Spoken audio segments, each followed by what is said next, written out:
আসসালামু আলাইকুম viewers, welcome to my channel cooking studio by Muntaha. আজকে আমি আপনাদের তৈরি করে দেখাবো মজার বাদাম বিস্কিট।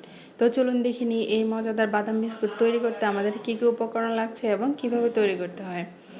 যারা এখন আমার চ্যানেলটি সাবস্ক্রাইব করেননি অবশ্যই আমার চ্যানেলটিকে সাবস্ক্রাইব করে নেবেন। আমি এখানে ময়দা দিয়ে দিচ্ছি 1.5 কাপ পরিমাণ। 1.5 কাপ পরিমাণ ময়দা দেওয়া হয়ে গিয়েছে। এবার আমি দিয়ে দিচ্ছি 1/2 কাপ পরিমাণ পাউডার চিনি। এবার দিয়ে দিচ্ছি 1/4 কাপ পরিমাণ বাদামটাকে আমি ভেজে একটু আধা ভাঙা করে নিয়েছি। দিয়ে দিচ্ছি 1 চা চামচ পরিমাণ বেকিং পাউডার। দিয়ে এবার সবগুলো উপকরণ খুব ভালো করে আমি মিশিয়ে নিচ্ছি।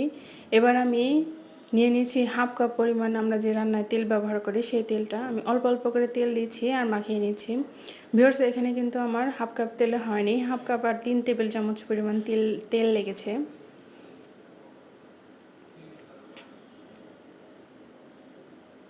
এবার এগুলোকে খুব ভালো করে আমি মাখিয়ে নিচ্ছি। দেখুন মাখানো হয়ে গিয়েছে। এবার আমি অল্প পরিমাণ মিশ্রণটা নিয়ে এবার আমি হাতের সাহায্যে গোল করে নিচ্ছি। নিয়ে মাঝখানে হাতের তালুতে রেখে অন্য হাতের তালু দিয়ে মাঝখানে চাপ দিয়ে দিলেই কিন্তু বিস্কিটটা হয়ে যাচ্ছে।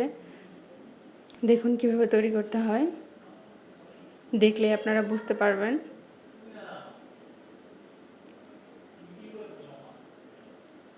আমি দেখিয়ে দিচ্ছি, আমি কয়েকটা বিস্কিট তৈরি করা দেখিয়ে দিচ্ছি, আপনারা এইভাবেই তৈরি করে নেবেন।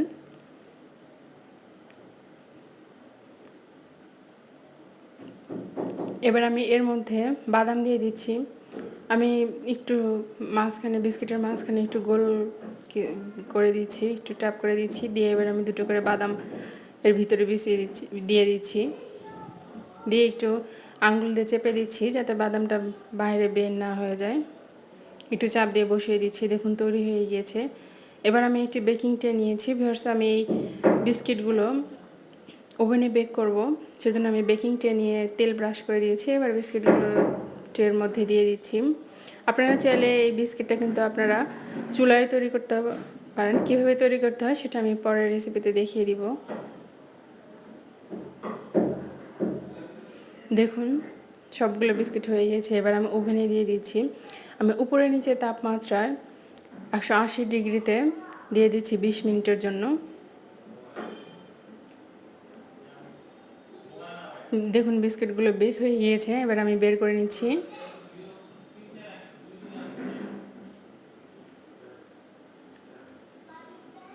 ওভেন থেকে বিস্কুটগুলো বের করে সঙ্গে সঙ্গে উঠাতে যাবেন না, একটু ঠান্ডা হলে উঠিয়ে নেবেন। দেখুন তৈরি হয়ে গেছে মজাদার বাদাম বিস্কিট। ভিউয়ার্স, আমার রেসিপিগুলো যদি ভালো লেগে থাকে অবশ্যই আমার চ্যানেলটিকে সাবস্ক্রাইব করবেন, লাইক, কমেন্টস এবং শেয়ার করতে ভুলবেন না। ধন্যবাদ সবাইকে।